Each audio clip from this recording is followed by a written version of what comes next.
चुड़ैल।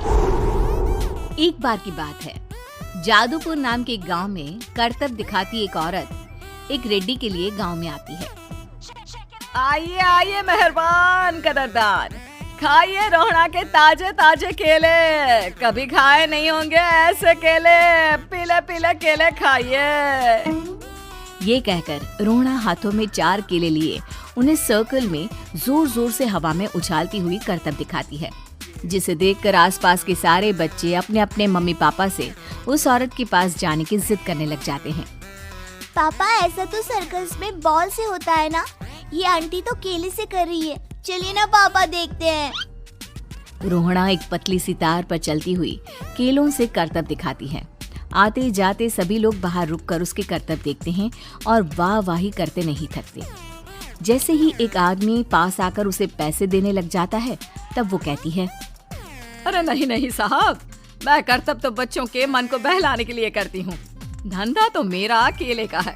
पीछे देखो मेरी रिड्डी, जो भी मेरे केले खाएगा मेरी तरह चुस्त दुरुस्त और तंदुरुस्त हो जाएगा। पता चलता है क्या कि मेरी उम्र 55 की है। अरे पर ऐसे ठंड के मौसम में कोई केला क्यों खाएगा? ये ऐसे वैसे केले नहीं है साहब, ये शरीर में गर्मी देते हैं। ठंड को दूर भगाए जो भी रोहिणा के केले खाए। पापा, अगर मुझे केले नहीं मिले तो मैं घर नहीं जाऊंगी। तभी उसके पापा कहते हैं कि बेटा, केले ठंड में कभी गर्मी नहीं देते। ये सब कहने की बातें हैं, सामान बेचने का तरीका है इनका। पर पिंकी नहीं मानती। मैं केले खाऊंगी। पिंकी की जिद के आगे नत्थू हार जाता है और उसे केले खरीद कर दे देता है। पिंकी खुश होकर केले घर ले आकर खाती है। अब मैं भी करतब करूंगी, कितना मजा आएगा। जादुई केले। पिंकी पहला केला खत्म भी नहीं करती कि वो बेहोश हो जाती है। दूसरे केले से एक काला धुआं आता है और रोहड़ा चुड़ैल बनकर बाहर निकल आती है। मेरे भूतिया केले बच्चे न खाए, ऐसा हो ही नहीं सकता। जादूपुर वालों, कब तक बचोगे? आ गई हूँ मैं रोहड़ा, जिसका कोई नहीं कर सकता सामना। रोहड़ा पिंकी को गोद में उठाकर काले धुएं में कहीं गायब हो जाती है। शाम के वक्त नत्थू घर लौटता है और पिंकी को घर में ना पाकर उसकी माँ से कहता है, माँ पिंकी कहाँ है? अरे बेटा, उसे तो तू सुबह करतब दिखाने ले गया था ना, फिर कहाँ वापस आए तुम दोनों? मुझे लगा तू उसे अपने साथ मंडी ले गया होगा। हे भगवान, मेरी बच्ची कहाँ गई? मैं उसे घर ही तो छोड़कर गया था माँ। नत्थू गांव के घर कोने में अपनी बेटी को ढूंढता है, पर उसे वो कहीं नहीं मिलती। परेशान होकर आके रो रो कर नत्थू हिम्मत हार कर घर लौट आता है। अगली सुबह रोहड़ा फिर से करतब दिखाने आती है और इस बार पिंकी की तरह रोनी केले खरीद लेता है। 50 रुपए दिए थे पापा ने, सारे पैसों के मैंने केले खरीद लिए हैं। अब मैं भी आंटी की तरह ही करतबबाज बन जाऊंगा।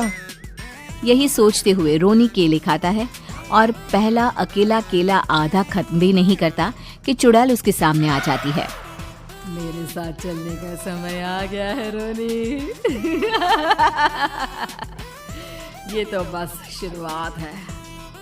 अब इस गांव के सारे बच्चे धीरे धीरे मेरे कब्जे में होंगे, एक बच्चा भी नहीं बचेगा। ये कहकर रोना रोनी को गोद में लेकर काले धुएं में अदृश्य हो जाती है। इसके बाद हर रोज गांव में से कोई ना कोई बच्चा गायब होता, पर ऐसा क्यों हो रहा है किसी को भी समझ में नहीं आ पा रहा था। रोज की तरह अपनी बेटी पिंकी की तलाश में नत्थू गांव के एक तालाब के पास बैठा रो रहा था। कहाँ गई मेरी पिंकी?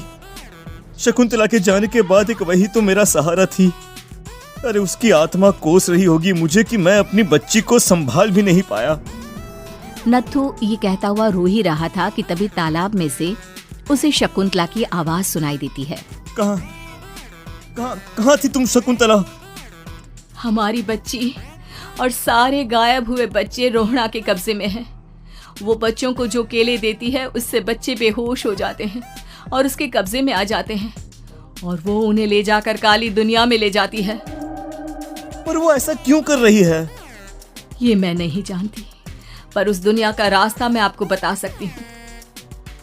जहाँ ये नदी खत्म होती है वहाँ एक केले का पेड़ है, उसके नीचे एक दरवाजा है, वहीं से रास्ता जाता है उस दुनिया का। ये कहकर शकुंतला की आत्मा गायब हो जाती है। गांव के सभी लोग झुंड बनाकर उसी रास्ते से काली दुनिया में चले जाते हैं और वहां देखते हैं कि सारे बच्चे वहां काम कर रहे थे।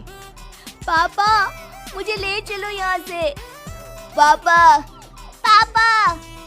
सभी बच्चे अपने मम्मी पापा से लिपट जाते हैं। तो तुम लोग यहाँ तक आ गए? क्यों हमारे बच्चों को पकड़ लिया तूने? तुझे शिकार ही बनाना है तो ले, हम सब आ गए हैं, हमें खा ले। नहीं, मुझे बच्चे चाहिए, मेरे बच्चे के बदले तुम लोगों के बच्चे। क्या मतलब? मैं इसी गांव में रहने वाली एक औरत थी। केले की चोरी के इल्जाम में मेरे बेटे को गांव वालों ने इतना मारा कि वो मर गया। उसी दिन मैंने ठान लिया कि गांव वालों का भी वही हाल करूंगी। कुछ दिन बाद बेटे के चले जाने के दुख में मैं भी मर गई और मेरी भटकती आत्मा एक चुड़ैल बन गई। और फिर मैंने बदला लिया तुम सबके बच्चे छीनकर। बर्दाश्त नहीं कर पाए ना, सोचो मुझ पर क्या बीती होगी। हमें माफ कर दो रोना, पता नहीं ये किसकी गलती थी पर हम सभी माफी मांगते हैं। हमारी खुशियाँ लौटा दो, तुम भी तो एक माँ हो। गांव वालों की बात सुनकर रोना का मन पिघल जाता है और वो बच्चों को छोड़ देती है। उसके बाद काली दुनिया बच्चों के लिए जादुई दुनिया बन जाती है। अब कोई भी